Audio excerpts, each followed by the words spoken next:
حدیث بیان کی جاتی ہے جو عصر کے بعد سو جائے اس کی عقل ماری جاتی ہے تو وہ خود کو ہی ملامت کرے، یہ حدیث ضعیف ہے. ٹھیک ہے، لیکن یہ بات درست ہے کہ دن کے آخری حصے میں سونا حماقت ہے. اس میں آپ دیکھیے کہ 3 طرح کے اوقات ہیں یا 3 طرح کی عادتیں ہوتی ہیں. ایک ہے نماز عشاء سے پہلے سونا مکروہ ہے. رسول اللہ صلی اللہ علیہ وسلم نماز عشاء سے پہلے سونا اور نماز کے بعد باتیں کرنا ناپسند فرماتے تھے. صحیح بخاری کی روایت ہے.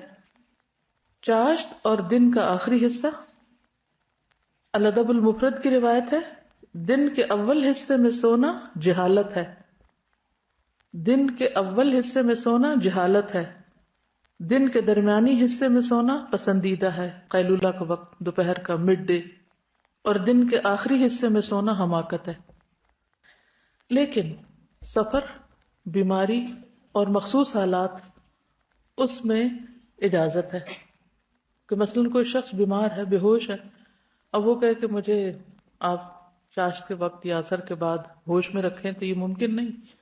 اسی طرح بعض بیماریاں ایسی ہوتی ہیں کہ جن میں آرام کی ضرورت ہوتی، بے ہوشی کی کیفیت نہیں لیکن غنودگی کی کیفیت ہوتی.